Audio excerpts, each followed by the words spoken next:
afternoon, everybody. Hey guys, it's me, Lacey. Welcome back to my YouTube channel. If you haven't already, be sure to hit that red subscribe button down below so you can stay up to date with all my new videos. Work hard, play hard, hold my baby tight. So guys, the funniest thing happened to me the other day. Well, it's not like the funniest, but it was pretty funny. It made me laugh for a good, solid 10 minutes. So I ended up getting a notification on my Facebook page that somebody had shared one of my videos.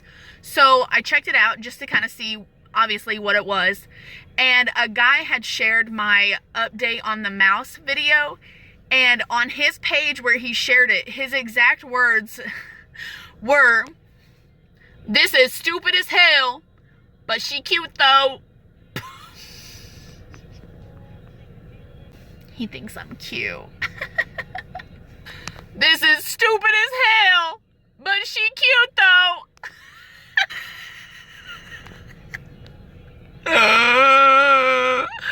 It really made me giggle. On another note, are you ready to hear my story for today? Because I am ready to tell it. So by now, most of you guys have heard about the mouse incident, where I opened up my car door and there was a four-legged rodent looking me dead into my eyes, telling my future and trying to eat my soul. That's fine, dandy. Haven't seen him in a few days, hoping he's gone. I don't know. Yesterday, I had a photo shoot, and I came home from my photo shoot, and I live in a small town, and across the street, there's a big field, okay? And in that big field, lots of critters live there. I get that. I understand that. God made critters. I love critters. Not all of them, but most of them. But the ones I don't like are mice and snakes. And guess what has come to visit me the past week at my house? If you guessed mice and snakes, buddy, you sure got it right. Because that's what came to visit me. So I pull up yesterday. I'm having a great day. It's been beautiful. It's been fun. My photo shoot went great. I made some new friends. I pull up into my driveway, and guess what's in my parking spot? A 20-foot long black snake. Am I exaggerating a little bit? Yeah, I am. But you know what? He was sure big. Like a big guy. And he was in my parking spot. Get out of my parking spot. That's mine. I paid for that. I pay the bills in that house. I deserve that parking spot, so get out of it. Anyways, this 30-foot long black snake, it's going to keep getting bigger the longer the story goes, because there's no such thing as a tiny black snake. This thing was huge. So I get out of my car, and I call my husband, and I'm like, "Hey, you need to come out here and see this." Almost like a surprise. Like I'm planning to give him something good. Like I'm like, "Hey, come out here. I have a surprise for you." And meanwhile, this guy is just laying on the ground, looking at me, flicking his little tongue at me. The whole time. And I'm looking him dead in the eyes, and he's looking dead in my eyes. He doesn't move a muscle. Because that's what snakes are. They're all muscles. Buddy, he didn't move one of them. I sat there, and we had a stare off. And then he was looking at me.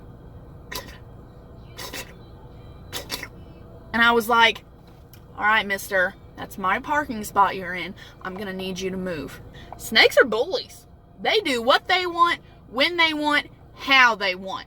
And I'm telling you right now, I don't have the balls to get that sucker out of the way. So, Caleb, come out here. I need your help. There's something out here you need to see. Caleb's coming out there smiling, thinking I got a surprise for him. "What's up?" I'm like, "Looky there." And he's like, "Oh, that's a big guy." I was like, "Yeah, that's a 40-foot black snake if I've ever seen one." So Caleb goes, "Well, let me go get the shovel and I'll kill him."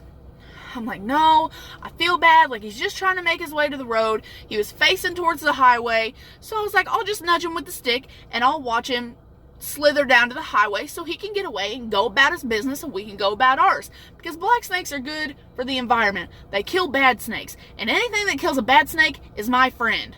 So I'll let him live, okay? So then I grabbed this stick. This stick's pretty darn long because I don't want to get anywhere near him because my biggest fear is that I'm going to hit him and he's going to try slithering up my leg and I'm just going to die of a myocardial infarction right then and there. I'm going to drop dead and this snake is going to infest my body and then be me. And that's not what I want. So, I grab the longest stick I can find and I nudge his tail. And I'm like, "Move, snake. Get out of my parking spot." Doesn't budge. So then I take like a little pebble and I throw it, and I'm like, ugh. Doesn't budge. So then I finally walk up to him and I start dancing like I'm in some kind of step team, and I'm like, stomp, stomp, stomp, stomp, stomp, stomp, hoping that maybe it'll spook him and he'll take off. Still didn't work. My best dance moves didn't get this snake to leave, okay? So I go back to the stick idea. Grab the stick, go up, and I give him a little bit harder of a nudge. It worked that time, but my plan backfired. Backfired! The snake didn't take off towards the highway. It turned around and slithered underneath my old car. So I told Caleb, we're going to have to figure this out, because I can't have this thing crawling around my house, waking up in the middle of the night feeling it cuddle with me, because I'm not a cuddle with snakes kind of gal, all right? So we're looking. I go to the other side of the car to make sure that it slithers out. Never does. I'm like, man, what happened? That thing sure was fast. Caleb's like, well, I'm on this side and you're on that side, buddy. That snake ain't coming out. So Caleb jumps in the old car, puts it in reverse so I can look and see if the snake is under there, and try and like shoo it towards the highway instead of more close to my house. He puts that car in reverse and backs up, and I'm like, the adrenaline's pumping, and I'm like ready to go, and I'm like, oh man, I'm gonna spook this snake. I'm gonna get this snake out of here. This snake's gonna go to the highway and it's gonna leave us alone. There was no snake. That snake disappeared. I have no clue where he went at all. Caleb said, oh, well, he crawled up in the car. I said, what? He did what? Caleb's like, yeah, he probably just picked his little head up and crawled right up in there because he got scared. So you're just going to have to give him a little bit to come out. I ain't got a little bit. I ain't got a little bit of time. We need to get this snake out now, because I can't do this. I can't. Not today. Not any day. Nope. Caleb gets in the car and backs it up to the end of the driveway, because my logic is, well, heck, you know, if that snake does fall out, it's closer to the highway at the end of the driveway, so maybe it'll just keep going about its business and leave us alone. So now my car is parked at the end of the driveway and I haven't been monitoring it, so I'm hoping that that poor snake is gone and to go be with his friends, because I can't handle it today. So I had a mouse in my car last week, and then I had a snake trying to steal my parking spot yesterday that is now living and starting a family in my old Nissan. Wow. What a week, you know? What a week. So anyways, guys, that's been my last few weeks. A mouse that's invaded my car, and a snake that has invaded my other car. So I'm just coming to terms that maybe I just don't need a car. Maybe that's what it is. Maybe I just need to start walking. You know what? Maybe I keep complaining that I've gained so much weight. Maybe this is just Mother Nature trying to help me out. Maybe. I don't know.